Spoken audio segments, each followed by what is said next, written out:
উদয় সাধুরহাট মিশকাতুল উলুম আল ইসলামিয়া মাদ্রাসায় নতুন ছবক পুরস্কার বিতরণ ও অভিভাবক সমাবেশ অনুষ্ঠিত হয়েছে।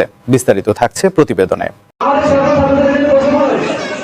নোয়াখালী সদর উপজেলার ১ নং চরমটুয়া ইউনিয়নের উদয় সাধুরহাট মিশকাতুল উলুম আল ইসলামিয়া মাদ্রাসায় নতুন সবক পুরস্কার বিতরণ ও অভিভাবক সমাবেশ অনুষ্ঠিত হয়েছে।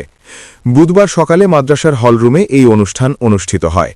অনুষ্ঠানে মিশকাতুল উলুম আল ইসলামিয়া মাদ্রাসার মুহতামিম মাওলানা মুহাম্মদ ইউসুফের সভাপতিত্বে এবং নায়েবে মুহতামিম কারি নূর মুহাম্মদের সার্বিক তত্ত্বাবধানে সঞ্চালনার দায়িত্ব পালন করেন প্রতিষ্ঠানের শিক্ষক মাস্টার শাহ আলম। অনুষ্ঠানে প্রধান অতিথি হিসাবে উপস্থিত ছিলেন দারুল উলুম আল ইসলামিয়া চরমটুয়া মাদ্রাসার মুহাদ্দিস, উদয় সাধুরহাট কেন্দ্রীয় জামে মসজিদের খতিব ও মিশকাতুল উলুম আল ইসলামিয়া মাদ্রাসার সভাপতি হাফেজ মাওলানা আব্দুল বাসেত। বিশেষ অতিথি হিসাবে উপস্থিত ছিলেন দারুল উলুম আল ইসলামিয়া চরমটুয়া মাদ্রাসার মুহাদ্দিস মাওলানা আবদুল্লাহ, নতুনহাট বাজারের বিশিষ্ট ব্যবসায়ী মাওলানা মাকসুদুর রহমান, ১ নং চরমটুয়া ইউনিয়ন পরিষদের ভারপ্রাপ্ত চেয়ারম্যান শামসুদ্দিন খোকন, বিশিষ্ট রাজনীতিবিদ ও উদয় সাধুরহাট বাজারের সেক্রেটারি মোহাম্মদ শাহাবুদ্দিন, সমাজসেবক মঞ্জু হোসাইন, ব্যবসায়ী মাওলানা ইব্রাহিম খলিল, হারুনুর রশিদ, বাবুল ও আবুল বাশার সহ আরও অনেকে। অনুষ্ঠানে ৪ জন কুরআনের হাফেজকে পাগড়ি পরিয়ে সম্মাননা ক্রেস্ট প্রদান করা হয়। পাশাপাশি বার্ষিক পরীক্ষায় প্রথম, দ্বিতীয় ও তৃতীয় স্থান অর্জনকারী শিক্ষার্থীদের মাঝে পুরস্কার ও ক্রেস্ট বিতরণ করা হয়। এছাড়াও আমন্ত্রিত অতিথি ও মাদ্রাসার শিক্ষকদের সম্মাননা ক্রেস্ট প্রদান করা হয়। বক্তারা বলেন, দ্বীনি শিক্ষার মাধ্যমে আদর্শ মানুষ গড়ে তোলাই মাদ্রাসা শিক্ষা ব্যবস্থার মূল লক্ষ্য। কুরআন হাদিসের আলোকে শিক্ষার্থীদের নৈতিক ও চারিত্রিক উন্নয়নে অভিভাবক ও শিক্ষকদের সম্মিলিত ভূমিকা অত্যন্ত গুরুত্বপূর্ণ।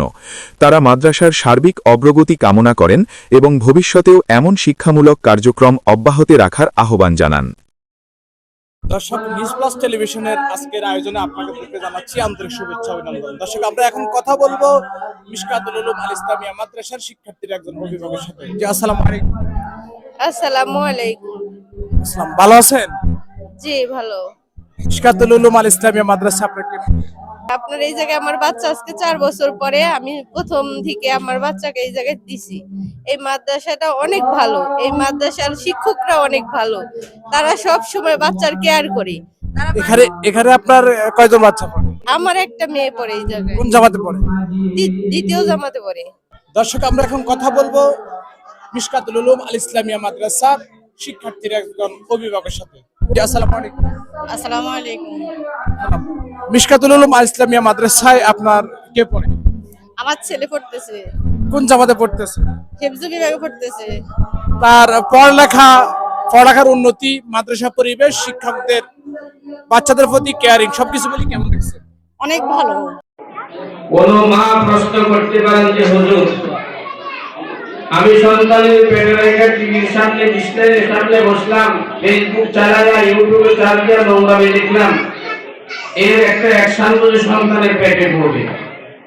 আমি তোমাদের সামাজিক প্রবাদের মাধ্যমে, প্রচলনের মাধ্যমে বুঝাইতে চাই, সত্য মিথ্যা সেটা পরের কথা।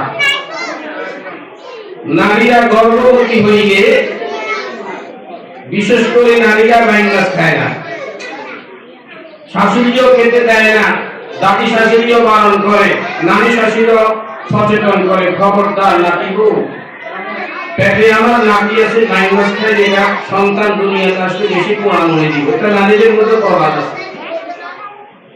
নারীরা গর্ভবতী হইলে নারীরা মিল্কা মাছ খায় না, খেতে দেয় না, ঘরের মধ্যে ধোঁয়া ছোঁয়া যত না হয়,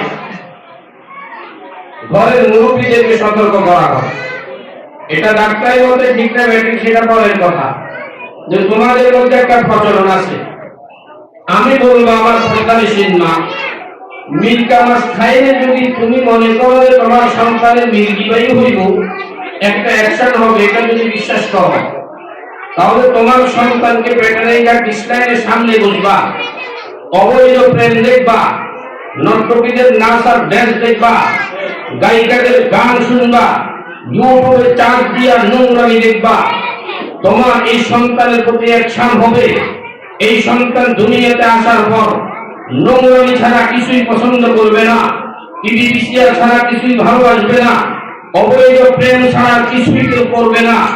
এই জন্য বহু মা আছে আজকে ডুবে ডুবে কাঁদতেছে, আমাদের কাছে পৌঁছে বিভিন্ন ভাবে দোয়া চাইতেছে, হুজুর ছেলেটা মেয়েটা আমার নাক কান পুরোটা কেটে দিয়েছে, এই সন্তান মেয়েকে নিয়ে ভেঙে গেছে, আমার মেয়েটা ভিন পুরুষের সাথে ভেঙে গেছে, আমাদের নাক কান কাটে দিছে।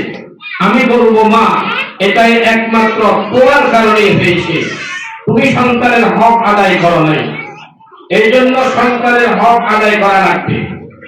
সন্তানের পৃথিবীতে আসার আগে যে প্রথম হক বাবার উপরে, সন্তানের জন্য নেককারী মা চয়েস করা। একজন মা নেককারী হওয়ার জন্য 8টা আমল লাগবে। 8টা আমলের মধ্য থেকে 4টা আমলের কথা আমি বলি। 1 নম্বর হলো 5 ওয়াক্ত নামাজ পড়া লাগবে।